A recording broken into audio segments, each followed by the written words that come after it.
Ang makapangyarihang Diyos, ang Diyos na Panghinoon ay nagsalita at tinawag ang lupa mula sa pagsikat ng araw hanggang sa paglubog niyon. Mula sa Syon na kasagdalan ng kagandahan, sumilang ang Diyos. Ang aming Diyos ay darating at hindi tatahimik, isang apoy na mamumugnaw sa harap niya at magiging totoong malaking bagyo sa palibot niya. Siya'y tatawag sa langit sa itaas at sa lupa upang mahatulan niya ang kanyang bayan. Pisanin mo ang aking mga banal sa akin, yaong nangakikipagtipan sa akin sa pamamagitan ng hain, at ipahahayag ng langit ang kanyang katuwiran, sapagkat ang Diyos ay siyang hukom. Iyong dinggin, o aking bayan, at ako'y magsasalita, o Israel, at ako'y magpapatotoo sa iyo. Ako'y Diyos, iyong Diyos. Hindi kita sasawayin dahil sa iyong mga hain, at ang iyong mga handog na susunugin ay laging nasa harap ko.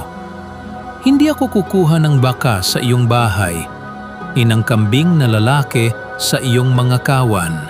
Sapagkat bawat hayop sa gubat ay akin, at ang hayop sa libong burol. Nakikilala ko ang lahat ng mga ibon sa mga bundok, at ang mga mabangis na hayop sa parang ay akin. Kung ako'y magutom ay hindi ko sasaysayin sa iyo, sapagkat ang sanglibutan ay akin at ang buong narito. Kakanin ko ba ang laman ng mga toro o iinumin ang dugo ng mga kambing?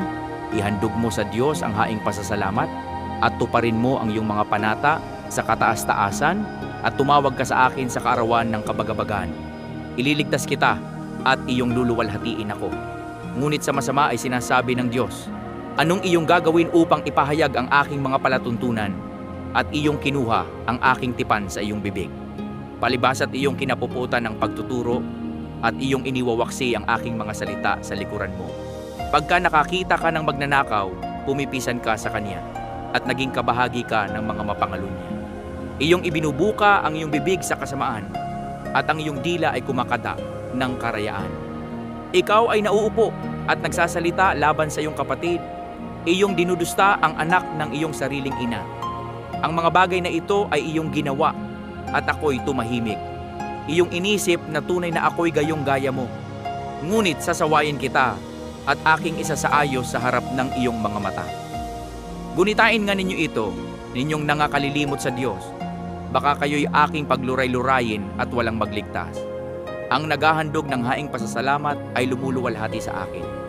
At sa kaniya na nag-aayos ng kaniyang pakikipag-usap, aking ipakikita ang pagliligtas ng Diyos.